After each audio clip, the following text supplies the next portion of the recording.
ਸਤਿ ਸ਼੍ਰੀ ਅਕਾਲ ਪੰਜਾਬੀ ਰੇਡੀਓ ਅਤੇ Punjabi TV USA ਵੇਖ ਸੁਣ ਰਹੇ ਸਾਰੇ ਸਰੋਤਿਆਂ ਦਾ ਬਹੁਤ-ਬਹੁਤ ਸਵਾਗਤ ਹੈ। ਇਸ ਸਮੇਂ ਦੇ ਵਿਸ਼ੇਸ਼ ਪ੍ਰੋਗਰਾਮ ਖਬਰ ਤੇ ਨਜ਼ਰ ਦੇ ਵਿੱਚ।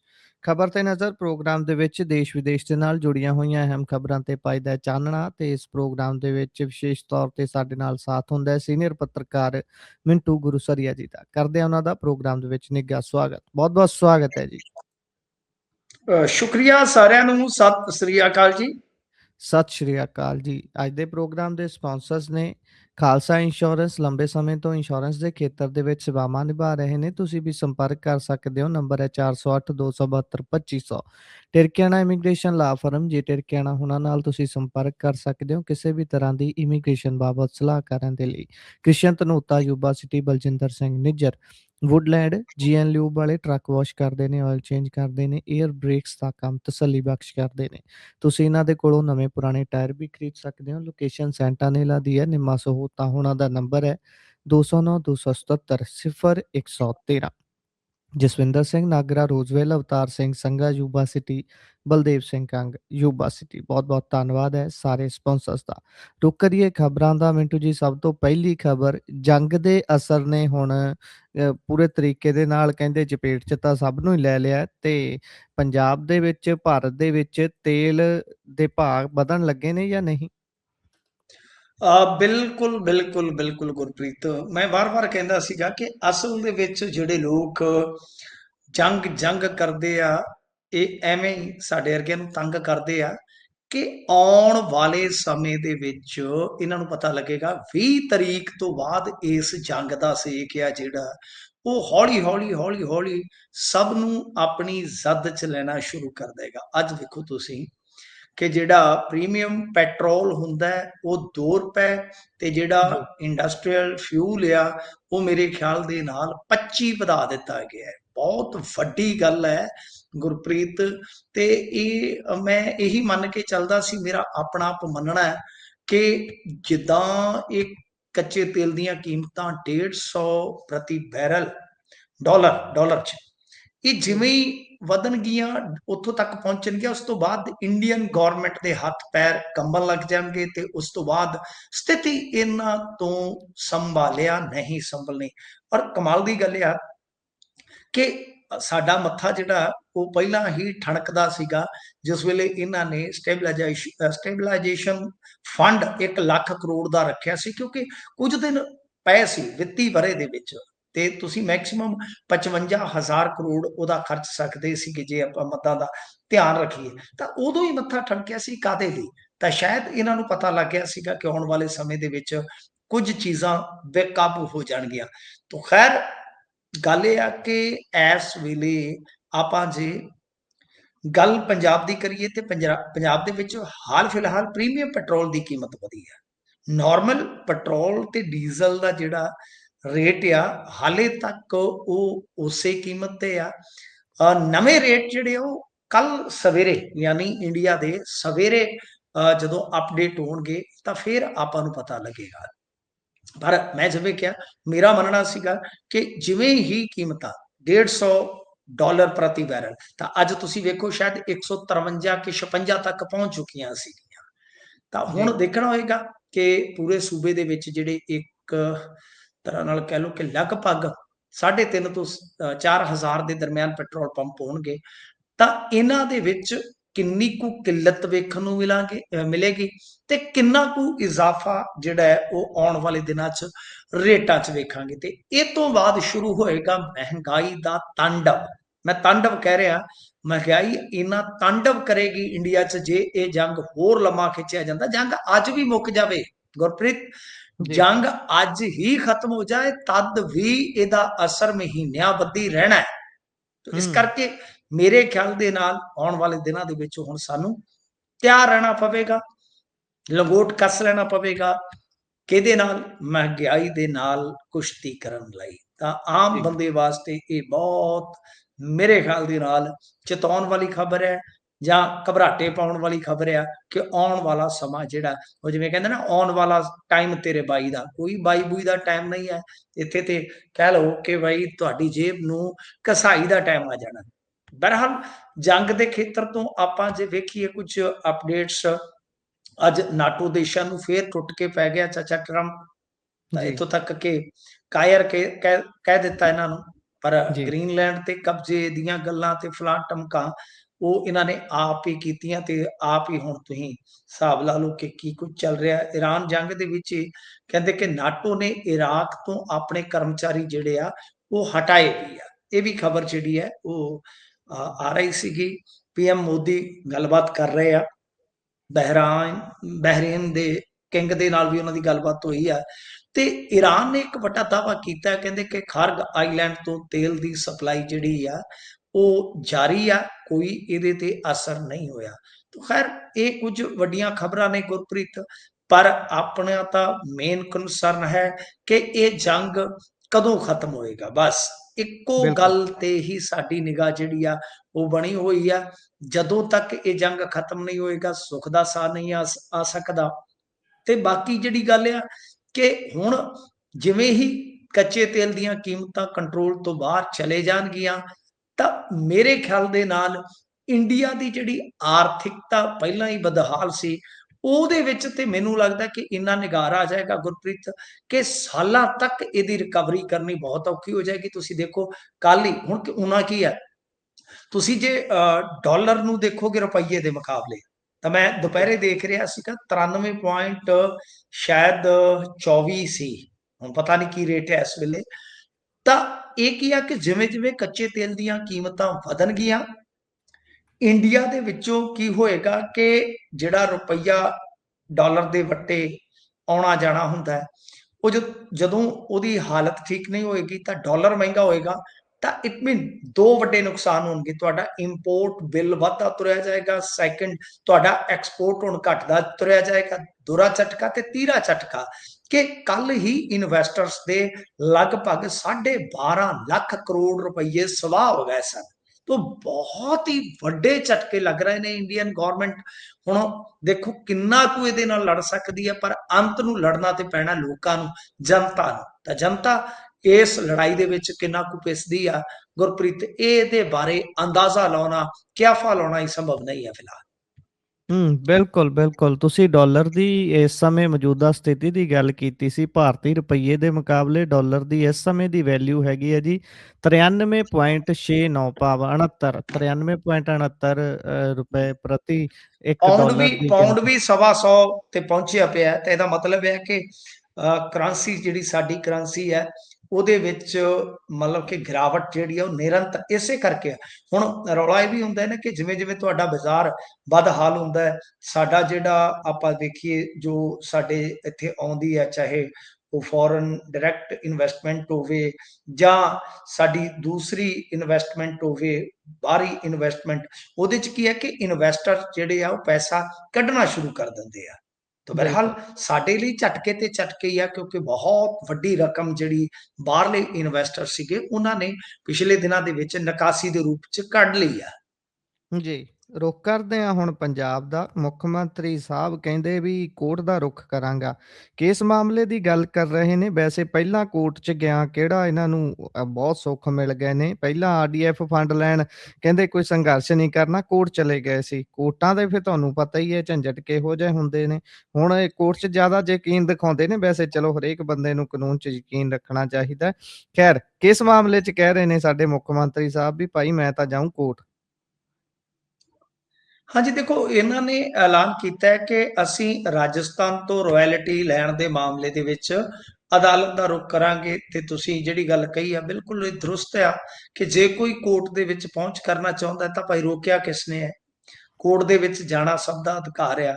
ਤੇ ਦੂਸਰੀ ਗੱਲ ਵੀ ਤੁਸੀਂ ਬਿਲਕੁਲ ਸਹੀ ਕਹੀ ਕਿ ਜੋ ਰੂਰਲ ਡਿਵੈਲਪਮੈਂਟ ਫੰਡ ਦਾ ਪੈਸਾ ਸੀਗਾ, ਉਸ ਪੈਸੇ ਨੂੰ ਵੀ ਹੁਣ ਤੱਕ ਹਾਸਲ ਨਹੀਂ ਕੀਤਾ ਜਾ ਸਕਿਆ।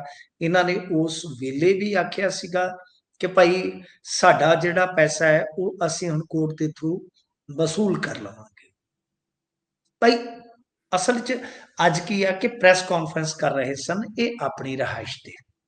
ਜੀ, ਜਿਸ ਵੇਲੇ ਪੱਤਰਕਾਰਾਂ ਨੇ ਧਿਆਨ ਦਵਾਇਆ ਮਾਨ ਸਾਹਿਬ ਦਾ ਕਿ ਮਾਨ ਸਾਹਿਬ ਤੁਸੀਂ ਮੰਗੇ ਪੈਸੇ ਰਾਜਸਥਾਨ ਤੋਂ, ਕਹਿੰਦੇ ਵੀ ਹਾਂ। ਉਹ ਰਾਜਸਥਾਨ ਵਾਲੇ ਤੇ ਤੁਹਾਨੂੰ ਚਿੱਟਾ ਜਵਾਬ ਦੇ ਰਹੇ ਆ। ਉਹ ਕਹਿੰਦੇ ਆ ਕਿ ਗੱਲ ਇਹ ਆ ਕਿ ਜਿਸ ਵੇਲੇ ਸਮਝੌਤਾ ਹੋਇਆ ਸੀ 1920 ਦੇ ਕਰੀਬ, ਉਸ ਵੇਲੇ ਬਹਾਵਲਪੁਰ ਰਿਆਸਤ ਜਿਹੜੀ ਕਿ ਹੁਣ ਪਾਕਿਸਤਾਨ ਦੇ ਵਿੱਚ ਆ, ਉਹਦੇ ਨਾਲ ਹੋਇਆ ਸੀ। ਪਰ ਜੀ, ਦੂਸਰੇ ਪਾਸੇ ਉਹ ਕਹਿੰਦੇ ਕਿ ਆਜ਼ਾਦੀ ਤੋਂ ਬਾਅਦ ਜਦੋਂ ਸਟੇਟਾਂ ਨੇ, ਯਾਨੀ ਨਵੇਂ ਰਾਜਾਂ ਨੇ ਆਪਦੀ ਹੋਂਦ ਅਖਤਿਆਰ ਕੀਤੀ, ਤਾਂ ਉਸ ਵੇਲੇ ਚਾਹੇ 1955 ਦਾ ਸਮਝੌਤਾ, 60 ਦਾ, ਚਾਹੇ 88 ਦਾ, ਕਿ ਸਾਡੇ ਸਮਝੌਤੇ 'ਚ ਕਿਤੇ ਵੀ ਭੁਗਤਾਨ ਦੀ ਮੱਦ ਨਹੀਂ ਹੈ, ਨੁਕਤਾ ਨਹੀਂ ਹੈ। ਤਮਾਮ ਜੀ, ਸਾਹਿਬ ਉਹਦੇ ਤੇ ਰਿਐਕਟ ਕਰ ਰਹੇ ਸਨ। ਕਹਿੰਦੇ ਜੀ ਕਿ ਚੋਰ ਕਦੋਂ ਮੰਨਦਾ ਹੁੰਦਾ? ਟਰਾਂਸਫਾਰਮਰ 'ਚੋਂ ਤੇਲ ਕੱਢਦਾ ਫੜਿਆ ਜਾਵੇ ਚੋਰ, ਤੇ ਪਹਿਲਾਂ ਥੋੜੀ ਮੰਨਦਾ ਕਿ ਮੈਂ ਕਿੱਡਾ ਵੱਡਾ ਚੋਰ ਆ। ਬਾਅਦ ਦੇ ਵਿੱਚ ਮੰਨ ਜਾਂਦਾ ਕਿ ਮੈਂ 15-20 ਮੋਟਰਾਂ ਲਾਈਆਂ ਨੇ ਜਾਂ ਮੋਟਰਸਾਈਕਲ ਚੁੱਕੇ ਆ। ਉਹ ਕਹਿੰਦੇ ਮੰਨ ਜਾਣ ਕਿ ਕੋਈ ਗੱਲ ਨਹੀਂ, ਹੌਲੀ ਹੌਲੀ ਕੋਰਟ ਦੇ ਵਿੱਚ ਆਪੇ ਇਹਨਾਂ ਨੂੰ ਹਿਸਾਬ ਕਿਤਾਬ ਦੇਣਾ ਪਊਗਾ। ਤਾਂ ਇਹਦਾ ਮਤਲਬ ਇਹ ਆ ਕਿ ਬਿਲਕੁਲ, ਵੈਸੇ ਤੇ ਮੈਂ ਇਹਨਾਂ ਦਾ ਸਮਰਥਨ ਕਰਦਾ ਇਸ ਮੁੱਦੇ ਤੇ ਕਿ ਘੱਟੋ ਘੱਟ ਇਹਨਾਂ ਨੇ ਚਲੋ ਗੱਲਬਾਤ ਜਿਹੜੀ ਅੱਗੇ ਟੋਰੀ ਤੇ ਹੈ। ਪਰੰਤੂ ਜੋ ਮੈਨੂੰ ਲੱਗਦਾ ਹੈ ਕਿ ਮਾਨ ਸਾਹਿਬ ਇਹ ਸੈਂਸਿਟਿਵ ਮੁੱਦਿਆਂ ਤੇ, ਇਹਨਾਂ ਮੁੱਦਿਆਂ ਤੇ ਕੋਈ ਜ਼ਿਆਦਾ ਜੱਦੋ-ਜਹਿਦ ਨਾ ਕਰਦਿਆਂ ਹੋਇਆਂ ਇਹ ਚਾਹੁੰਦੇ ਹਨ ਕਿ ਭਾਈ ਕੋਰਟ ਦੇ ਵਿੱਚ ਮਾਮਲਾ ਇੱਕ ਵਾਰੀ ਖੜਿਆ ਜਾਵੇ। ਕੋਰਟ ਦੇ ਵਿੱਚ ਜਦੋਂ ਖੜਿਆ ਜਾਏਗਾ, ਫਿਰ ਉਹਦੇ ਚ ਕੀ ਹੁੰਦਾ ਗੁਰਪ੍ਰੀਤ? ਦੋ ਚੀਜ਼ਾਂ, ਕਿ ਇੱਕ ਤੁਸੀਂ ਆਪਣੀ ਵਾਹ ਲਾ ਲਈ, ਉਹ ਤੁਸੀਂ ਲੋਕਾਂ ਨੂੰ ਦੱਸ ਸਕਦੇ ਹੋ, ਤੇ ਦੂਜਾ ਜੀ, ਇਹ ਆ ਕਿ ਤੁਹਾਨੂੰ ਸਿਆਸੀ ਤੌਰ ਤੇ ਕੋਈ ਇਹ ਨਹੀਂ ਕਹਿ ਸਕਦਾ ਕਿ ਤੁਸੀਂ ਇਹਦੇ ਤੇ ਯਤਨ ਨਹੀਂ ਕੀਤਾ। ਦੋਏ ਚੀਜ਼ਾਂ ਨੇ, ਕਿ ਤੁਸੀਂ ਕਹਿ ਸਕਦੇ ਹੋ ਕਿ ਮੈਂ ਵਾਹ ਲਾ ਰਿਹਾ, ਤੇ ਫਿਰ ਦੂਜਾ ਕਿ ਸਿਆਸੀ ਤੌਰ ਤੇ ਤੁਸੀਂ ਪੱਕੇ ਹੋ ਜਾਂਦੇ ਹੋ ਕਿ ਅਸੀਂ ਤੁਹਾਡੇ ਲਈ ਆਹ ਕੀਤਾ ਸੀਗਾ, ਸਾਨੂੰ ਵੋਟ ਦਿਓ। ਤਾਂ ਸ਼ਾਇਦ ਇਹੀ ਸੋਚ, ਐਸੀ ਹੀ ਹਕਮਤੇ ਅਮਲੀ ਸਾਨੂੰ ਨਜ਼ਰ ਆਉਂਦੀ ਹੈ। ਹੋਰ ਇਹਦੇ ਚ ਕੁਝ ਵੀ ਨਹੀਂ ਲੱਗਦਾ, ਕਿਉਂਕਿ ਉਹਨਾਂ ਨੇ ਬਹੁਤ ਨਰਮਾਈ ਦੇ ਨਾਲ ਕਿਹਾ ਕਿ ਅਸੀਂ ਕੋਰਟ ਚ ਜਾਵਾਂਗੇ। ਚਲੋ ਖੈਰ, ਜਦੋਂ ਮੈਂ ਇਸ ਬਾਬਤ ਇੱਕ ਐਕਸਪਰਟ ਦੇ ਨਾਲ ਗੱਲਬਾਤ ਕੀਤੀ ਕਿ ਕੀ ਵਾਕਿਆ ਜੋ ਰਾਜਸਥਾਨ ਕਹਿ ਰਿਹਾ ਠੀਕ ਆ, ਤਾਂ ਉਹਨਾਂ ਨੇ ਕਿਹਾ ਕਿ ਹਾਂ, ਕੁਛ ਹੱਦ ਤੱਕ ਠੀਕ ਆ, ਪਰ ਇੱਕ ਕੁੰਡੀ ਆ। ਕੁੰਡੀ ਕੀ ਆ? ਕੁੰਡੀ ਇਹ ਆ ਕਿ ਜਿੱਦਾਂ ਆਪਾਂ ਵੇਖੀਏ, ਉਹ ਆਂਦੇ ਆ ਕਿ 1955 ਚ ਜਿਹੜਾ ਸਮਝੌਤਾ ਹੋਇਆ ਸੀਗਾ, ਉਸ ਵੇਲੇ ਇਹ ਗੱਲ ਕਹੀ ਗਈ ਸੀ, ਕਿਉਂਕਿ ਪਾਕਿਸਤਾਨ ਦੇ ਨਾਲ ਪਾਣੀ ਦਾ ਨਿਬੇੜਾ ਕਰਨਾ ਸੀਗਾ।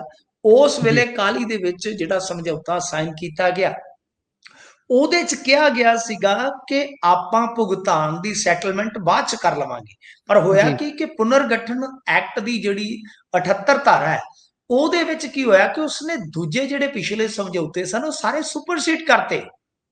ਤਾਂ ਜੀ, ਇਹ ਬੜਾ ਅਹਿਮ ਨੁਕਤਾ ਹੈ। ਮਾਨ ਸਾਹਿਬ ਦੀ ਹੁਣ ਦ੍ਰਿਸ਼ਟੀਗੋਚਰ ਹੈ ਕਿ ਨਹੀਂ, ਤਾਂ ਫਿਰ ਇਹ ਦੇਖਣਾ ਹੋਏਗਾ। ਪਰ ਵਾਕਿਆ ਅਸੀਂ ਜੋ ਗੱਲ ਵਾਰ-ਵਾਰ ਕਹਿੰਦੇ ਆ, ਜੋ ਸਾਡਾ ਅਰਕ ਹੈ 8-10 ਸਾਲਾਂ ਦੀ ਰਿਪੋਰਟਿੰਗ ਦਾ, ਇਸ ਮਾਮਲੇ 'ਚ ਸਟੱਡੀ ਦਾ, ਕਿ ਮੂਲ ਸਮੱਸਿਆ ਦੀ ਜੜ ਪਾਣੀ ਤੇ ਜਿਹੜਾ ਪੰਜਾਬ ਦਾ ਹੱਕ ਕਮਜ਼ੋਰ ਕਰਦੀ ਹੈ, ਤਾਂ ਉਹ ਹੈ ਧਾਰਾ 78 ਤੇ 79। ਇਸ ਕਰਕੇ ਇਸ ਜੜ ਦੇ ਵਿੱਚ ਹੀ ਸਾਰੀਆਂ ਚੀਜ਼ਾਂ ਆ ਜਾਂਦੀਆਂ, ਤੇ ਇਹ ਵੀ ਫਿਲਹਾਲ ਇੱਕ ਵਿਵਾਦਤ ਵਿਸ਼ਾ ਲਗਭਗ ਉਸੇ ਤਰ੍ਹਾਂ ਦਾ ਹੀ ਆ।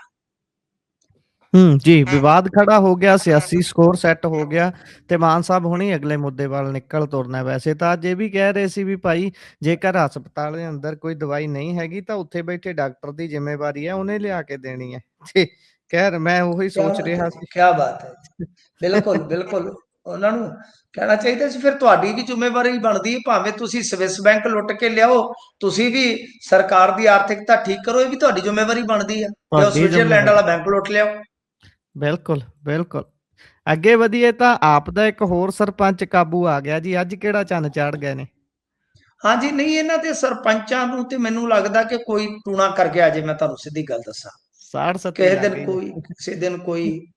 ਤਾਂ ਫਿਲਹਾਲ ਗੱਲ ਇਹ ਆ ਕਿ ਅੱਜ ਜੇ ਵੇਖੋਗੇ ਤੇ ਇਹਨਾਂ ਦਾ ਪਟਿਆਲੇ ਜ਼ਿਲ੍ਹੇ ਦਾ ਇੱਕ ਸਰਪੰਚ, ਜਿਹਨੇ ਕੋਈ ਅੰਬਾਲੇ ਦੇ ਵਿੱਚ ਦੱਸਦੇ ਆ ਕਥਿਤ ਤੌਰ ਤੇ ਠੱਗੀ ਮਾਰੀ, ਕੁਝ ਲੱਖ ਰੁਪਈਆ ਦਾ ਰੌਲਾ ਸੀਗਾ, 15-20 ਲੱਖ ਦਾ ਸ਼ਾਇਦ, ਤੇ ਉਹਦੀ ਘਰਵਾਲੀ ਵੀ ਮੈਨੂੰ ਲੱਗਦਾ ਕਿ ਜ਼ਿਲ੍ਹਾ ਪ੍ਰੀਸ਼ਦ ਜਾਂ ਬਲਾਕ ਸੰਮਤੀ ਦੀ ਚੇਅਰਪਰਸਨ ਹੈ।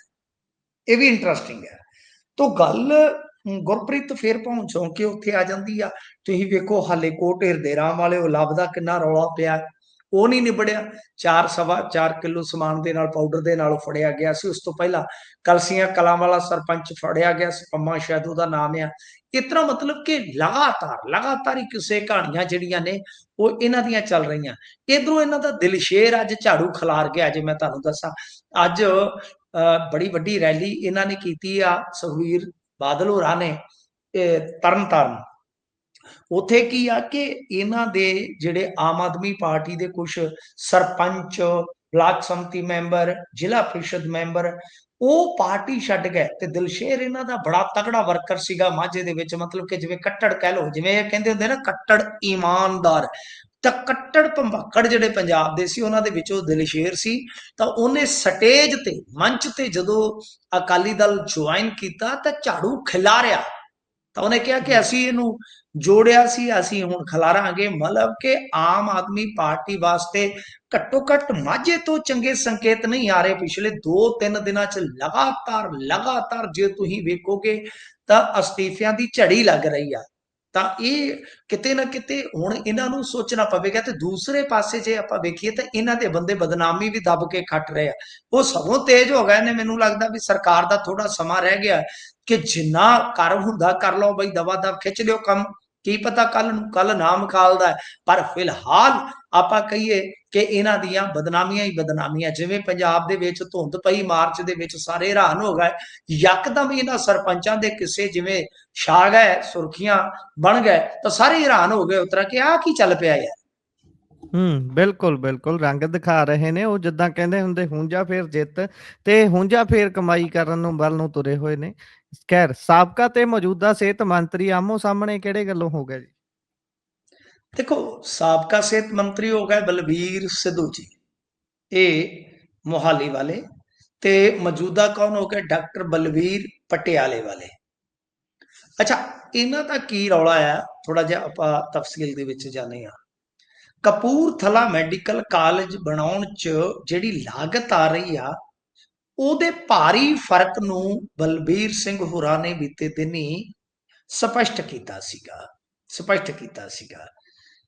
ਪੰਜਾਬ ਦੇ ਸਿਹਤ ਮੰਤਰੀ ਪ੍ਰੈਸ ਕਾਨਫਰੰਸ ਕਰਦੇ ਆ ਚੰਡੀਗੜ੍ਹ ਦੇ ਵਿੱਚ। ਉਹਨਾਂ ਨੇ ਕਪੂਰਥਲਾ ਮੈਡੀਕਲ ਕਾਲਜ ਦਾ ਟੈਂਡਰ ਅਲਾਟ ਕਰਨ ਦੀ ਗੱਲ ਕੀਤੀ ਤੇ ਇਸੇ ਮਹੀਨੇ ਕਾਲਜ ਦਾ ਕੰਮ ਸ਼ੁਰੂ ਕਰ ਦਿੱਤਾ ਜਾਏਗਾ, ਐਸਾ ਵੀ ਕਿਹਾ। ਉਹਨਾਂ ਕਿਹਾ ਕਿ ਅਗਲੇ 2 ਸਾਲਾਂ ਦੇ ਦੌਰਾਨ ਇਹ ਜਿਹੜਾ ਮੈਡੀਕਲ ਕਾਲਜ ਆ ਇਹ ਬਣ ਕੇ ਤਿਆਰ ਹੋ ਜਾਏਗਾ। ਮੈਡੀਕਲ ਕਾਲਜ ਰਾਹੀਂ ਪੰਜਾਬ ਵਿੱਚ 100 ਸੀਟਾਂ ਦਾ ਵਾਧਾ ਹੋਏਗਾ ਤੇ ਇਸ ਪ੍ਰੋਜੈਕਟ ਤੇ 275 ਕਰੋੜ ਰੁਪਏ ਦਾ ਸਰਕਾਰ ਵੱਲੋਂ ਖਰਚ ਕੀਤਾ ਜਾ ਰਿਹਾ ਹੈ। ਨਾਲ ਉਹਨਾਂ ਨੇ ਦੱਸਿਆ ਕਿ ਪਿਛਲੀ ਸਰਕਾਰ ਵਿੱਚ ਇਸ ਪ੍ਰੋਜੈਕਟ ਤੇ ਲਗਭਗ 500 ਕਰੋੜ ਰੁਪਏ ਖਰਚ ਕੀਤਾ ਜਾ ਰਿਹਾ ਸੀ। ਇਸ ਸਰਕਾਰ 'ਚ ਲਗਭਗ 125 ਕਰੋੜ ਦੀ ਬਚਤ ਦੇ ਲਗਭਗ ਕਹ ਲਓ ਕਿ ਆਸਾਰ ਹੈ। ਤਾਂ ਡਾਕਟਰ ਬਲਬੀਰ ਤੋਂ ਜਦੋਂ ਪੁੱਛਿਆ ਗਿਆ ਕਿ 125 ਕਰੋੜ ਰੁਪਏ ਦੀ ਬਚਤ ਕਿਵੇਂ ਹੋਈ, ਕਿਉਂਕਿ ਤੁਸੀਂ ਉਸ ਸਮੇਂ ਦੇ ਸਿਹਤ ਮੰਤਰੀ ਸੀ, ਤਾਂ ਹੁਣ ਤਾਂ ਲਾਗਤ ਵਧਣੀ ਚਾਹੀਦੀ ਹੈ। ਤਾਂ ਉਹਨਾਂ ਨੇ ਕਿਹਾ ਕਿ ਪਿਛਲੀ ਕਾਂਗਰਸ ਸਰਕਾਰ ਹੀ ਜ਼ਿਆਦਾ ਜਵਾਬ ਦੇ ਸਕਦੀ ਹੈ ਕਿ ਇਹ ਪੈਸਾ ਭ੍ਰਿਸ਼ਟਾਚਾਰ ਦੇ ਰੂਪ ਵਿੱਚ ਉਹਨਾਂ ਵੱਲੋਂ ਕਿਸ ਦੀ ਜੇਬ 'ਚ ਭੇਜਣਾ ਸੀ। ਜਦੋਂ ਉਹਨਾਂ ਨੂੰ ਪੁੱਛਿਆ ਗਿਆ ਡਾਕਟਰ ਬਲਬੀਰ ਹੋਰਾਂ ਨੂੰ, ਕਿਉਂਕਿ ਦੋਨੇ ਬਲਬੀਰ ਹੋ ਗਏ ਨਾ, ਇੱਕ ਬਲਬੀਰ ਸਿੱਧੂ ਹੋ ਗਿਆ, ਇੱਕ ਡਾਕਟਰ ਬਲਬੀਰ ਹੋ ਗਿਆ। ਤਾਂ ਡਾਕਟਰ ਬਲਬੀਰ ਨੂੰ ਪੁੱਛਿਆ ਗਿਆ ਕਿ ਫਿਰ ਇਹ ਪੈਸਾ ਜਾਣਾ ਕਿੱਥੇ ਸੀ, ਤਾਂ ਉਹਨਾਂ ਨੇ ਕਿਹਾ ਕਿ ਤੇ ਪਿਛਲੀ ਸਰਕਾਰ ਨੂੰ ਪੁੱਛੋ। ਤਾਂ ਇਸ ਤੇ ਫਿਰ ਜਿਹੜੇ ਸਿਹਤ ਮੰਤਰੀ ਆ ਸਾਬਕਾ ਬਲਬੀਰ ਸਿੱਧੂ, ਕਨਫਿਊਜ਼ ਨਹੀਂ ਹੋਣਾ, ਮਤਲਬ ਕਿ ਇਹਨਾਂ ਨੂੰ ਕਨਫਿਊਜ਼ ਨਹੀਂ ਕਰਨਾ। ਇੱਕ ਹੋ ਗਿਆ ਪੁਰਾਣਾ ਸਿਹਤ ਮੰਤਰੀ ਯਾਨੀ ex health minister of Punjab mister Balbir Sidhu, ਤੇ ਇੱਕ ਹੋ ਗਿਆ ਡਾਕਟਰ ਬਲਬੀਰ। ਡਾਕਟਰ ਬਲਬੀਰ ਕਹਿੰਦੇ ਕਿ 125 ਕਰੋੜ ਦੀ ਬਚਤ ਕੀਤੀ ਅਸੀਂ ਤੇ ਇਹ ਪੈਸਾ ਕਾਂਗਰਸੀਆਂ ਨੇ ਆਪਣੀ ਜੇਬ 'ਚ ਪਾਉਣਾ ਸੀ। ਤਾਂ ਹੁਣ ਜਿਹੜੇ ਉਸ ਵੇਲੇ ਦੇ ਤਤਕਾਲੀ ਕਾਂਗਰਸ ਦੇ ਹੈਲਥ ਮਿਨਿਸਟਰ ਕੀ ਆ, ਉਹ ਕਹਿੰਦੇ ਕਿ ਭਾਵੇਂ ਮੈਡੀਕਲ ਸਿੱਖਿਆ ਓਪੀ ਸੋਨੀ ਕੋਲ ਸੀ, ਉਹੀ ਇਹਦੇ ਕੋਈ ਜਵਾਬ ਦੇ ਸਕਦੇ ਆ ਕਿ ਸਰਕਾਰ 'ਚ ਪੈਸਾ ਬਚਾਇਆ ਨਹੀਂ ਜਾ ਰਿਹਾ, ਸਗੋਂ ਗੁੰਮਰਾਹ ਕਰਦੇ ਹੋਏ ਉਹਨਾਂ ਨੇ ਕਿਹਾ ਕਿ ਪੰਜਾਬ ਨਾਲ ਇੱਕ ਧੋਖਾ ਹੋ ਰਿਹਾ। ਉਹਨਾਂ ਨੇ ਦੱਸਿਆ ਕਿ ਪਹਿਲਾਂ 11 ਏਕੜ 'ਚ ਮੈਡੀਕਲ ਕਾਲਜ ਬਣ ਰਿਹਾ ਸੀ, ਤਾਂ ਹੁਣ ਲਗਭਗ 7 ਏਕੜ 'ਚ ਤਿਆਰ ਕੀਤਾ ਜਾ ਰਿਹਾ ਹੈ। ਤੇ ਇਸ ਦੇ ਨਾਲ ਹੀ ਬਿਲਡਿੰਗ ਨੂੰ ਕਾਫੀ ਜ਼ਿਆਦਾ ਛੋਟਾ ਕਰ ਦਿੱਤਾ ਗਿਆ। ਮੈਡੀਕਲ ਕਾਲਜ ਦੇ ਕਮਰੇ ਤੋਂ ਲੈ ਕੇ ਇਮਾਰਤ ਦੇ ਹਰ ਹਿੱਸੇ ਨੂੰ ਛੋਟਾ ਕਰ ਦਿੱਤਾ ਗਿਆ, ਜਿਸ ਕਾਰਨ ਹੀ ਪਿਛਲੀ ਸਰਕਾਰ ਦੇ ਬਜਟ ਨਾਲੋਂ ਘੱਟ ਪੈਸੇ ਵਿੱਚ ਮੈਡੀਕਲ ਕਾਲਜ ਬਣਾ ਰਹੇ ਆ। ਤੇ ਨਾਲ ਸਿੱਧੂ ਸਾਹਿਬ ਨੇ ਕਿਹਾ ਕਿ ਮੈਡੀਕਲ ਕਾਲਜ ਨੂੰ ਲੈ ਕੇ ਭ੍ਰਿਸ਼ਟਾਚਾਰ ਦੇ ਦੋਸ਼ਾਂ ਦਾ ਇਸ ਤਰ੍ਹਾਂ ਵਾਰ ਕਰਨਾ, ਇਹਦੇ ਲਈ ਇਹਨਾਂ ਨੂੰ ਮਾਫੀ ਮੰਗਣ ਦੀ ਜ਼ਰੂਰਤ ਹੈ ਕਿ ਤੁਸੀਂ ਇੱਕ ਤੇ ਰਕਬਾ ਘਟਾ ਰਹੇ ਹੋ, 4 ਕਿੱਲੇ ਉਹਦੀ ਕਾਸਟ ਘਟ ਜਾਏਗੀ, ਤੇ ਦੂਸਰਾ ਤੁਸੀਂ ਇਮਾਰਤ ਨੂੰ ਵੀ ਛੋਟਿਆਂ ਕਰ ਰਹੇ ਹੋ। ਤਾਂ ਦੇਖੋ, ਇਹਦੇ ਤੇ ਹੁਣ ਡਾਕਟਰ ਬਲਬੀਰ ਕੀ ਕਹਿੰਦੇ ਆ, ਇਹਦੇ ਤੇ ਨਿਗਾਹ ਰਹੇਗੀ। ਪਰ ਗੱਲ ਇਹ ਆ ਕਿ ਮੈਡੀਕਲ ਕਾਲਜ ਇਹਦਾ ਮਤਲਬ ਇਹ ਆ ਕਿ ਇਹਨਾਂ ਨੇ ਹੁਣ ਜਿਵੇਂ ਕਾਂਗਰਸੀਆਂ ਨੇ ਸ਼ੁਰੂ ਕੀਤੇ ਤੇ ਇਹਨਾਂ ਨੇ ਗਾਂ ਹੁਣ ਜਾ ਕੇ ਕਿਤੇ ਉਹ ਤੋਰੇ ਅੱਗੇ, ਉਹਦਾ ਇਹ ਥੋੜਾ ਜਿਹਾ ਤੋੜ ਕੇ ਪਾਸੇ ਹੋ ਜਾਣਗੇ, ਗਾਂ ਪਤਾ ਨਹੀਂ ਇਹ ਕਿ ਦੂਜੇ ਆ ਜਾਣਗੇ, ਫੇਰ ਰੌਲਾ ਝਗੜਾ ਤੇ ਇਹੀ ਰਹੂਗਾ। ਗੱਲ ਤੇ ਇਹ ਆ ਕਿ ਮੈਡੀਕਲ ਕਾਲਜ ਤੇ ਬਣਾਓ ਪਹਿਲਾਂ। ਇਹਨਾਂ ਨੇ ਤੇ ਉਹ ਜਿਹੜਾ ਹੀਰਾ ਸਿੰਘ ਭੱਠਲ ਇੰਜੀਨੀਅਰਿੰਗ ਕਾਲਜ ਸੀ, ਉਹ ਚੱਕ ਕੇ ਜੈਨ ਭਾਈਚਾਰੇ ਦੀ ਇੱਕ ਸੁਸਾਇਟੀ ਨੂੰ ਦੇਤਾ, ਤੇ ਉਹਨੂੰ ਵੀ ਆਪਦੇ ਖਾਤੇ 'ਚ ਜੋੜੀ ਜਾਂਦੇ ਸੀ ਡਾਕਟਰ ਬਲਬੀਰ ਕਿ ਨਹੀਂ ਜੀ ਉਹ ਵੀ ਹੋ ਗਿਆ, ਜਦ ਕਿ ਉਹ ਤੇ ਆਪਾਂ ਨੂੰ ਪਤਾ ਕਿ ਸਾਰੀਆਂ ਸੀਟਾਂ ਵਗੈਰਾ ਜੋ ਵੀ ਆ ਸਿਸਟਮ ਜ਼ਿਆਦਾਤਰ ਉਹਨਾਂ ਦੇ ਕੰਟਰੋਲ 'ਚ ਆ ਜਾਏਗਾ। ਸੋ ਇਹ ਵੇਖਣ ਦੀ ਜ਼ਰੂਰਤ ਆ ਕਿ ਸਾਡੇ ਇੱਥੇ ਕੰਮ ਘੱਟ ਹੁੰਦਾ, ਰਾਜਨੀਤੀ ਕੰਮਾਂ ਨੂੰ ਲੈ ਕੇ ਜ਼ਿਆਦਾ ਹੁੰਦੀ ਆ ਗੁਰਪ੍ਰੀਤ। ਬਿਲਕੁਲ, ਬਿਲਕੁਲ। ਉਹੀ ਗੱਲ ਪਿਛਲੀ ਖਬਰ ਵਾਲੀ ਵੀ ਸਿਆਸੀ ਸਕੋਰ ਸੈੱਟ ਕਰ ਲਏ ਜਾਂਦੇ ਨੇ ਵੀ ਭਾਈ ਨਵਾਂ ਪੁਰਾਣਾ ਤੁਸੀਂ ਆਪ ਦੇਖ ਲਿਓ। ਸ਼ੁਰੂ ਕੋਈ ਵੀ ਕਰੇ, ਸਭ ਤੋਂ ਜ਼ਿਆਦਾ ਜ਼ਰੂਰੀ ਇਹ ਹੈ ਵੀ ਉਹਦਾ ਉਦਘਾਟਨ ਕੌਣ ਕਰਦਾ ਹੈ। ਉਹ ਸਾਰਾ ਸਿਹਰਾ ਤਾਂ ਅਗਲੇ ਨੇ ਲੈਣਾ ਹੈ। ਖੈਰ ਅੱਗੇ ਵਧੀਏ ਤਾਂ ਗੱਲ ਅਨਮੋਲ ਗਗਨ ਮਾਨ ਹੋਣਾ ਦੀ ਕਰੀਏ। ਵੈਸੇ ਤਾਂ ਇਹ ਪੱਤਰਕਾਰਾਂ ਤੇ ਖਾਸੇ ਸਖਤ ਟਿੱਪਣੀ ਕਰਦੇ ਨੇ ਵੀ ਭਾਈ ਅਸੀਂ ਤੁਹਾਡੇ TRP ਦਾ ਸਾਧਨ ਨਹੀਂ ਹੈਗੀਆਂ। ਖੈਰ ਇਹਨਾਂ ਦੇ ਪਤੀ ਨੂੰ ਜਿਹੜੀ ਚੈੱਕ ਬਾਉਂਸ ਦੇ ਚੱਕਰ 'ਚ ਸਜ਼ਾ ਹੋਈ ਸੀ, ਉਸ ਤੇ ਰੋਕ ਲੱਗ ਗਈ ਹੈ ਕਹਿੰਦੇ। ਹਾਂਜੀ ਦੇਖੋ, ਇਹ ਸਜ਼ਾ ਜਿਹੜੀ ਹੁੰਦੀ ਆ ਨਾ ਗੁਰਪ੍ਰੀਤ, ਉਹ ਇੰਨੀ ਜ਼ਿਆਦਾ ਸਖਤ ਨਹੀਂ ਹੁੰਦੀ। ਮੈਂ ਤੁਹਾਨੂੰ ਪਹਿਲਾਂ ਵੀ ਕਿਹਾ ਸੀਗਾ ਕਿ ਜ਼ਮਾਨਤਾਂ ਹੋ ਜਾਂਦੀਆਂ, ਤਾਂ ਜ਼ਮਾਨਤ ਇਹਨਾਂ ਦੀ ਮੌਕੇ ਪਰ ਹੋ ਗਈ ਸੀ, ਤੇ ਹੁਣ ਜਦੋਂ ਇਹਨਾਂ ਨੇ ਅਪਰ ਕੋਰਟ ਦੇ ਵਿੱਚ ਇਹਦੇ ਖਿਲਾਫ ਅਪੀਲ ਪਾਈ ਹੋਵੇਗੀ, ਤਾਂ ਉਹਦੇ 'ਚ ਕੀ ਆ ਕਿ ਹੇਠਲੀ ਅਦਾਲਤ ਵੱਲੋਂ ਸੁਣਾਈ ਗਈ ਸਜ਼ਾ ਆਟੋਮੈਟਿਕਲੀ ਫਿਰ ਸਟੇ ਹੋ ਜਾਂਦੀ ਹੈ ਜਦੋਂ ਅਪੀਲ ਪ੍ਰਵਾਨ ਹੋ ਜਾਵੇ। ਪਰ ਹੁਣ ਇਹਨਾਂ ਵਾਸਤੇ ਇਹ ਕਸੂਤਾਈਅਬ ਰਹੇਗਾ ਕਿ ਅਪਰ ਕੋਰਟ ਦੇ ਵਿੱਚ ਇਹਨਾਂ ਨੂੰ ਆਪਣੀ ਬੇਗੁਨਾਹੀ ਹਰ ਹਾਲਤ ਦੇ ਵਿੱਚ ਸਿੱਧ ਕਰਨੀ ਪਵੇਗੀ ਗੁਰਪ੍ਰੀਤ। ਜਿਵੇਂ ਅੱਜ ਕੱਲ ਤੁਸੀਂ ਦੇਖਿਆ ਹੀ ਆ ਕਿ ਬੀਬੀ ਅਨਮੋਲ ਗਗਨ ਮਾਨ ਆਪਣੀ ਵਫਾਦਾਰੀ ਸਿੱਧ ਕਰਦੇ ਨੇ ਆਮ ਆਦਮੀ ਪਾਰਟੀ ਪ੍ਰਤੀ। ਉਹ ਇੰਨੀ ਸ਼ਿੱਦਤ ਦੇ ਨਾਲ ਬਈ ਆਪਣੀ ਲਾਇਲਟੀ ਸਿੱਧ ਕਰਨਾ ਚਾਹੁੰਦੇ ਆ ਕਿ ਉਹ ਕਹਿ ਦਿੰਦੇ ਨੇ ਕਿ ਬਈ ਅਰਵਿੰਦ ਕੇਜਰੀਵਾਲ ਨੂੰ ਪ੍ਰਧਾਨ ਮੰਤਰੀ ਬਣਨ ਤੋਂ ਕੋਈ ਨਹੀਂ ਰੋਕ ਸਕਦਾ। ਮੈਂ ਲਿਖ ਕੇ ਦਿੰਨੀ ਆ, ਭਗਵੰਤ ਮਾਨ ਚੀਫ ਮਿਨਿਸਟਰ ਬਣਨਗੇ, ਲੋਕ ਲਿਖ ਕੇ ਦੇਣ ਨੂੰ ਤਿਆਰ ਨੇ ਕਿ ਬੀਬੀ ਤੁਹਾਨੂੰ ਸ਼ਾਇਦ ਟਿਕਟ ਹੀ ਨਾ ਮਿਲਦੀ ਹੋਵੇ। ਲੋਕ ਇਹ ਬਿਲਕੁਲ। ਵੀ ਲਿਖ ਕੇ ਦੇਣ ਨੂੰ ਤਿਆਰ ਨੇ ਕਿ ਸ਼ਾਇਦ ਬੀਬੀ ਤੁਸੀਂ ਹਾਰ ਜਾਓ। ਇਹਨਾਂ ਨੂੰ ਤੇ ਪਤਾ ਨਹੀਂ ਕੀ ਹੋਇਆ ਗੁਰਪ੍ਰੀਤ। ਆ ਪਿਛਲੇ ਦਿਨ ਮੈਂ ਇੱਕ ਗੱਲ ਸੁਣ ਕੇ ਬੜਾ ਹੀ ਹੈਰਾਨ ਹੋਇਆ ਕਿ ਉਹ ਜਿਹੜੇ ਹੈਗੇ ਨੇ ਧਾਲੀਵਾਲ ਸਾਹਿਬ, ਤੇ ਜੀ। ਉਹ ਕਹਿ ਰਹੇ ਸਨ ਕਿ ਬਈ ਜੇ 6 ਤੋਂ ਵੱਧ ਜਾਣ ਕਾਂਗਰਸੀ ਤੇ ਮੈਨੂੰ ਲਾਹਨਤ ਪਾ ਦਿਓ। ਕਿਹੜੇ ਕਿਹੋ ਜਿਹੇ ਸ਼ਬਦ ਇਸਤੇਮਾਲ ਕਰਦੇ ਆ। ਤਾਂ ਖੈਰ ਮੂਲ ਖਬਰ ਵੱਲ ਮੁੜੀਏ, ਜੋ ਤੁਸੀਂ ਖਬਰ ਸਟਾਰਟ ਕੀਤੀ ਹੈ ਕਿ ਸਜ਼ਾ ਤਾਂ ਸਟੇ ਹੋ ਗਈ ਆ, ਪਰ ਇਹ ਆ ਕਿ ਦਾਗ ਇਹਨਾਂ ਦੇ ਪਤੀ ਦੇਵ ਤੇ ਲੱਗ ਗਿਆ। ਉਹ ਰਹਿਣਗੇ ਬਿਲਕੁਲ। ਸਜ਼ਾ ਯਾਫਤਾ, ਸਜ਼ਾ ਹੋਲਡ ਕਰ ਦਿੱਤੀ ਜਾਂਦੀ ਹੈ, ਸਟੇ ਕਰ ਦਿੱਤੀ ਜਾਂਦੀ ਹੈ। ਪਰ ਜੇ ਅਪਰ ਕੋਰਟ ਤੋਂ ਹੁਣ ਝਟਕਾ ਲੱਗਿਆ ਤੇ ਮੁੜ ਕੇ ਗੱਲ ਜਿਹੜੀ ਆ ਸੂਤ ਨਹੀਂ ਬਹਿਣੀ। ਸੋ ਇਸ ਵਾਸਤੇ ਇਹ ਸ਼ਾਬਾਜ਼ ਸੋਈ। ਤੇ ਰੌਲਾ ਤੇ ਤੁਹਾਨੂੰ ਪਤਾ ਹੀ ਆ ਜੋ ਹੈਗਾ। ਮੈਂ ਫੇਰ ਥੋੜਾ ਜਿਹਾ ਦੁਹਰਾ ਦਿੰਦਾ ਕਿ ਇਹ ਰੀਅਲ estate ਦੇ ਕਾਰੋਬਾਰੀ ਸੀ। ਇਹਨਾਂ ਦਾ ਵੈਸੇ ਪੋਲੀਟੀਕਲ ਬੈਕਗ੍ਰਾਉਂਡ ਵੀ ਹੈਗਾ। ਜੇ ਤੁਸੀਂ ਥੋੜਾ ਦੂਰ ਜਾਓਗੇ ਤਾਂ ਇੱਕ ਪ੍ਰੋਜੈਕਟ ਦੇ ਵਿੱਚ ਇਹਨਾਂ ਨੇ ਕਿਸੇ ਤੋਂ 7 ਕਰੋੜ ਰੁਪਈਆ ਲਿਆ ਸੀਗਾ। ਉਸ ਦੇ ਬਦਲੇ ਜੋ ਇਹਨਾਂ ਨੇ ਜਾਇਦਾਦ ਟ੍ਰਾਂਸਫਰ ਕਰਨੀ ਸੀਗੀ, ਉਹਦੇ ਵਿੱਚ ਕਿਤੇ ਇਹ ਉੱਕ ਗਏ, ਤੇ ਫਿਰ ਇਹਨਾਂ ਨੇ ਕੁਝ ਰੁਪਈਏ ਵਾਪਸ ਵੀ ਕੀਤੇ, ਤੇ ਕੁਝ ਰੁਪਈਏ ਯਾਨੀ ਲਗਭਗ 3.5 ਕਰੋੜ ਉਹਦਾ ਚੈੱਕ ਬਣਾ ਕੇ ਦਿੱਤਾ ਸੀ, ਜਿਹੜਾ ਬਾਉਂਸ ਹੋਇਆ। ਤੇ ਫਿਰ ਉਸਨੇ ਬਾਉਂਸ ਵੇਖ ਲਓ ਵੀ ਕਿੱਡਾ ਕੀਤਾ ਤੇ ਕਿੱਡਾ ਕਰਾਇਆ। ਤਾਂ ਕੁੱਲ ਮਿਲਾ ਕੇ ਆਪਾਂ ਕਹਿ ਸਕਦੇ ਹਾਂ ਕਿ ਸਜ਼ਾ ਤੇ ਸਟੇ ਹੋ ਗਈ, ਪਰ ਆਉਣ ਵਾਲੇ ਦਿਨਾਂ ਦੇ ਵਿੱਚ ਦੁਸ਼ਵਾਰੀਆਂ ਜਿਹੜੀਆਂ ਉਹ ਘੱਟ ਨਹੀਂ ਹੋਣਗੀਆਂ। ਤੇ ਇਹਦੇ ਨਾਲ ਜੇ ਤੁਸੀਂ ਦੇਖੋਗੇ, ਕਿਉਂਕਿ ਬੀਬੀ ਪਹਿਲਾਂ ਸੁਰਖੀਆਂ 'ਚ ਬਹੁਤ ਚੱਲ ਰਹੀ ਸੀ, ਤੇ ਜਿਸ ਤਰ੍ਹਾਂ ਹੀ ਇਹ ਖਬਰ ਆਈ ਤੁਸੀਂ ਵੇਖਿਆ ਹੋਣਾ ਇਹਦੇ ਪਤੀ ਦੇਵ ਦੀ ਤਸਵੀਰ ਘੱਟ ਵਾਇਰਲ ਹੋਈ ਆ, ਬੀਬੀ ਦੀ ਤਸਵੀਰ ਲਾ ਕੇ ਲੋਕਾਂ ਨੇ ਜ਼ਿਆਦਾ ਚਟਕਾਰੇ ਲਏ ਨੇ। ਬਿਲਕੁਲ, ਬਿਲਕੁਲ।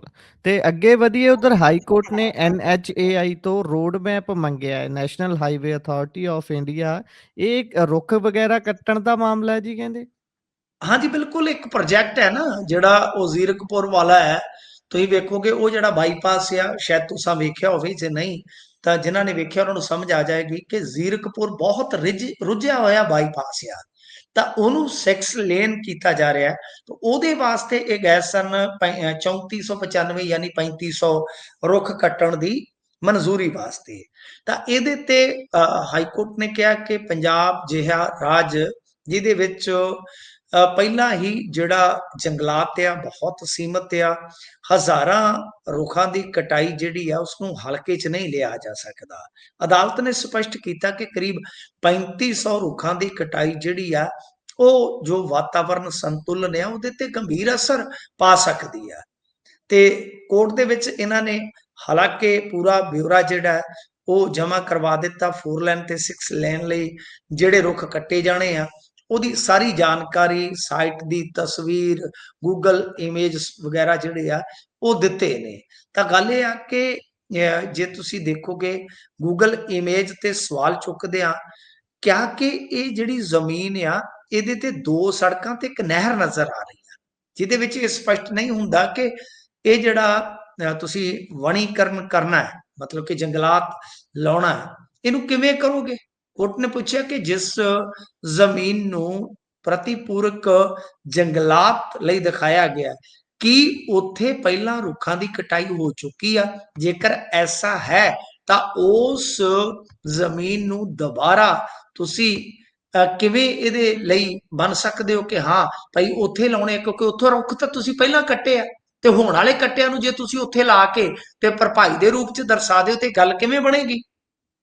ਤਾਂ ਅੱਜ ਫਿਰ ਜੀ, ਚਰਚਾ ਹੋਈ ਆ ਕਿ ਜੋ ਸਾਡੇ ਹਰਿਆਵਲ ਦਾ ਖੇਤਰ ਆ ਪੰਜਾਬ ਦਾ, ਉਹ ਸਿਰਫ 3 ਤੋਂ 4% ਦੇ ਆਸ-ਪਾਸ ਆ। ਤਾਂ ਇਸ ਨੂੰ ਅਸੀਂ ਨਜ਼ਰ ਅੰਦਾਜ਼ ਨਹੀਂ ਕਰ ਸਕਦੇ। ਕੋਰਟ ਨੇ ਕੱਲ ਵੀ ਬੜੀ ਸਖਤ ਟਿੱਪਣੀ ਕਰ ਦਿੱਤੀ ਸੀ ਕਿ ਜਾਓ ਜਾ ਕੇ ਫਿਰ ਤੁਸੀਂ ਪੰਜਾਬ ਦਾ ਸਾਰਾ ਜਿੰਨਾ ਰੁੱਖ ਹੈਗਾ ਵੱਢ ਕੇ ਪਰਾਂ ਮਾਰੋ, ਦਫਾ ਕਰੋ।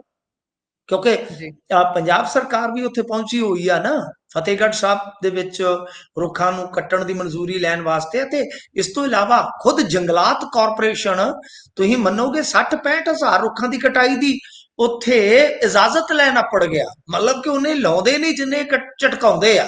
ਇਸੇ ਕਰਕੇ ਹਾਈਕੋਰਟ ਬੜਾ ਸਖਤ ਹੋਇਆ ਕਿ ਲੋਕਾਂ ਲਈ ਕੀ ਛੱਡੋਗੇ ਤੁਸੀਂ। ਬਿਲਕੁਲ, ਬਿਲਕੁਲ। ਸਵਾਲ ਵੱਡੇ ਨੇ। ਖੈਰ ਇਹ ਇਸ ਤਰੀਕੇ ਨਾਲ ਕੋਰਟ 'ਚ ਜਦੋਂ ਜਾਂਦੇ ਨੇ ਤਾਂ ਥੋੜ੍ਹਾ ਪਤਾ ਤਾਂ ਲੱਗਦਾ ਲੋਕਾਂ ਨੂੰ, ਨਹੀਂ ਤਾਂ ਚੁੱਪ-ਚਪੀਤੇ ਇੱਕ ਰੁੱਖ ਲਾ ਕੇ ਨਿਕਲਦੇ ਬਣਦੇ ਨੇ, ਨਾ ਕੋਈ ਪਾਣੀ ਪਾਵੇ ਤੇ ਇੱਧਰੋਂ ਛਾਂਗਾ ਕਰੀ ਜਾਂਦੇ ਨੇ, ਵੱਢੀ ਜਾਂਦੇ ਨੇ। ਤੇ ਸਹਿਕਾਰੀ ਕਰਮਚਾਰੀਆਂ ਨੂੰ ਲੱਗਾ ਹੈ ਜੀ ਵੱਡਾ ਝਟਕਾ। ਸਹਿਕਾਰੀ ਕਰਮਚਾਰੀ, ਜੀ, ਸਹਿਕਾਰੀ ਯਾਨੀ ਕੋਆਪਰੇਟਿਵ ਵਾਲੇ ਜਿਹੜੇ ਹੁੰਦੇ ਆ, ਤਾਂ ਦੇਖੋ ਇਹਨਾਂ ਦਾ ਜਿਹੜਾ ਮਾਮਲਾ ਸੀਗਾ ਉਹਦੇ ਵਿੱਚ ਕੋਰਟ ਨੇ ਜਿਹੜਾ ਸਾਫ਼ ਕਰ ਦਿੱਤਾ ਹੈ ਕਿ ਸਰਕਾਰ ਦੇ ਕੋਲ ਨਿਯਮ ਬਣਾਉਣ ਦੀ ਸ਼ਕਤੀ ਹੈ। ਤਾਂ ਇਹਦਾ ਮਤਲਬ ਹੈ ਕਿ ਇਹਨਾਂ ਦੇ ਜਿਹੜੇ ਪੈਨਸ਼ਨਰ ਨੇ ਉਹਨਾਂ ਨੂੰ ਝਟਕਾ ਲੱਗ ਗਿਆ, ਕਿਉਂਕਿ ਬਹੁਤ ਲੰਮੇ ਸਮੇਂ ਤੋਂ ਇਹ ਮਾਮਲਾ, ਮੇਰਾ ਦੋਸਤ ਹੈ, ਉਹਨਾਂ ਦੇ ਫਾਦਰ ਸਾਹਿਬ ਚੱਲ ਵਸੇ, ਤੇ ਇਹ ਤੁਹਾਨੂੰ ਸ਼ਾਇਦ ਪਤਾ ਹੋਏਗਾ ਕਿ ਲੰਮੇ ਸਮੇਂ ਦਾ ਰੌਲਾ ਹੈ। ਤੇ ਉਹਨਾਂ ਨੇ ਵੀ ਬਹੁਤ ਜਦੋਜਹਿਦ ਕੀਤੀ। ਉਹਨਾਂ ਦੇ ਫਾਦਰ ਸਾਹਿਬ ਦੀ ਡੈਥ ਹੋਈ ਨੂੰ ਵੀ ਲੰਮਾ ਅਰਸਾ ਹੋ ਗਿਆ, ਉਹ ਵੀ ਇਸ ਕੇਸ ਨੂੰ ਉਡੀਕਦੇ ਸੀ ਕਿ ਹੰਨੇ ਬੰਨੇ ਲੱਗੇ। ਹਾਈ ਕੋਰਟ ਨੇ ਸਾਲ 1997 ਦੇ ਸੇਵਾ ਨਿਯਮਾਂ ਨੂੰ ਨਜਾਇਜ਼ ਕਰਾਰ ਦੇ ਦਿੱਤਾ ਹੈ। ਮਤਲਬ ਇਹ ਆ ਕਿ ਪੰਜਾਬ ਦੀ ਸਹਿਕਾਰੀ ਕਮੇਟੀਆਂ ਯਾਨੀ ਕੋਆਪਰੇਟਿਵ ਸੁਸਾਇਟੀਆਂ ਦੇ ਨਾਲ ਜੁੜੇ ਜਿਹੜੇ ਹਜ਼ਾਰਾਂ ਕਰਮਚਾਰੀ ਆ, ਉਹਨਾਂ ਨੂੰ ਇਹ ਝਟਕਾ ਲੱਗਾ ਹੈ। ਕਿਉਂਕਿ ਹਾਈ ਕੋਰਟ ਨੇ ਸਾਫ਼ ਕੀਤਾ ਹੈ ਕਿ ਇਹਨਾਂ ਨਿਯਮਾਂ ਦੇ ਆਧਾਰ ਤੇ ਕਰਮਚਾਰੀ ਗ੍ਰੈਜੂਏਟੀ, ਲੀਵ ਇਨਕੈਸ਼ਮੈਂਟ ਅਤੇ ਹੋਰ ਰਿਟਾਇਰਮੈਂਟ ਦੇ ਲਾਭ ਦਾ ਦਾਅਵਾ ਨਹੀਂ ਕਰ ਸਕਦੇ। ਜਸਟਿਸ ਹਰਪ੍ਰੀਤ ਸਿੰਘ ਬਰਾੜ, ਜਿਨ੍ਹਾਂ ਨੇ ਪਿਛਲੇ ਕੁਝ ਸਮੇਂ ਦੇ ਦੌਰਾਨ ਇਸ ਤਰ੍ਹਾਂ ਦੇ ਮਾਮਲਿਆਂ 'ਚ ਬਹੁਤ ਫਰਾਖਦਿਲੀ ਦਿਖਾਈ ਹੈ, ਪਰ ਇਸ ਵਾਰੀ ਉਹਨਾਂ ਦੀ ਕਲਮ ਬਿਲਕੁਲ ਉਲਟ ਚਲੇ ਗਈ ਆ। ਉਹਨਾਂ ਦਾ ਕਲਮ ਦਾ, ਪੈਨ ਦਾ ਤਕਾਜ਼ਾ ਇਹ ਰਿਹਾ ਕਿ ਨਹੀਂ, ਇਸ ਤਰ੍ਹਾਂ ਨਹੀਂ ਹੋ ਸਕਦਾ। ਸੋ ਇੱਕ ਜਿਹੜੇ ਰਿਟਾਇਰਡ ਕਰਮਚਾਰੀ ਉਹਨਾਂ ਦੀ ਪਟੀਸ਼ਨ ਸੀ, ਜਿਹਦੇ 'ਚ ਬਕਾਇਆ ਰਿਟਾਇਰਮੈਂਟ ਲਾਭ ਤੇ ਹੋਰ ਵਿਆਜ ਦੀ ਮੰਗ ਕੀਤੀ ਗਈ ਸੀ, ਜਦ ਕਿ ਇੱਕ ਪਟੀਸ਼ਨ ਇੱਕ ਸਹਿਕਾਰੀ ਕਮੇਟੀ ਵੱਲੋਂ ਵੀ ਦਾਇਰ ਕੀਤੀ ਗਈ ਸੀ, ਜਿਹਦੇ ਵਿੱਚ ਅਧਿਕਾਰੀਆਂ ਵੱਲੋਂ ਭੁਗਤਾਨ ਦੇ ਲਈ ਦਬਾਅ ਪਾਉਣ ਦੀ ਕਾਰਵਾਈ ਨੂੰ ਚੁਣੌਤੀ ਦਿੱਤੀ ਗਈ ਸੀ। ਰਾਜ ਸਰਕਾਰ ਨੂੰ ਨਿਯਮ ਬਣਾਉਣ ਦਾ ਅਧਿਕਾਰ ਹੈ, ਇਸ ਕਰਕੇ ਉਹਨਾਂ ਨੇ ਕਹਿ ਦਿੱਤਾ, ਸਾਫ਼ ਸਪਸ਼ਟ ਕਰ ਦਿੱਤਾ ਹੈ ਕਿ ਜਿਹੜੀਆਂ ਪੰਜਾਬ ਸਹਿਕਾਰੀ ਕਮੇਟੀਆਂ ਹੈ, ਉਹਦਾ ਐਕਟ ਆ 1961 ਵਾਲਾ, ਤੇ ਇਹੀ ਨਿਯਮ ਬਣਾਉਣ ਦੀ ਸ਼ਕਤੀ ਕੇਵਲ ਤੇ ਕੇਵਲ ਸੂਬਾ ਸਰਕਾਰ ਨੂੰ ਦਿੰਦਾ। ਹਾਲਾਂਕਿ 1963 ਦੇ ਨਿਯਮਾਂ ਦੇ ਜ਼ਰੀਏ ਇੱਕ ਸ਼ਕਤੀ ਜਿਹੜੀ ਹੈ ਇਹ ਰਜਿਸਟਰਾਰ ਨੂੰ ਸੌਂਪੀ ਗਈ ਆ, ਜਿਹਦੇ ਜੀ। ਆਧਾਰ ਤੇ 1997 ਦੇ ਸੇਵਾ ਨਿਯਮ ਬਣਾਏ ਗਏ ਸੀਗੇ। ਸੋ ਸਾਫ਼ ਕਰ ਦਿੱਤਾ ਗਿਆ, ਤਾਂ ਇਹਦਾ ਮਤਲਬ ਆ ਕਿ ਜਿਨ੍ਹਾਂ ਲੋਕਾਂ ਨੇ ਤਾਂ ਜ਼ਿੰਦਗੀ ਸੇਵਾ ਦਿੱਤੀ, ਤਾਂ ਜ਼ਿੰਦਗੀ ਆਪਣੇ ਡਿਪਾਰਟਮੈਂਟ ਨੂੰ ਦਿੱਤੀ, ਤਾਂ ਫਿਲਹਾਲ ਜੀ ਉਹ ਇਹਨਾਂ ਲਾਭਾਂ ਦੇ ਲਾਭਪਾਤਰੀ ਨਹੀਂ ਬਣ ਸਕਣ। ਜੀ, ਇਸੇ ਦੇ ਨਾਲ ਪ੍ਰੋਗਰਾਮ ਦਾ ਸਮਾਂ ਇੱਥੇ ਸਮਾਪਤ ਹੁੰਦਾ ਹੈ। ਤੁਸੀਂ ਜੁੜੇ ਜਾਣਕਾਰੀਆਂ ਸਾਂਝੀਆਂ ਕੀਤੀਆਂ, ਬਹੁਤ ਬਹੁਤ ਧੰਨਵਾਦ ਜੀ। ਸਤਿ ਸ਼੍ਰੀ ਅਕਾਲ। ਧੰਨਵਾਦ ਜੀ।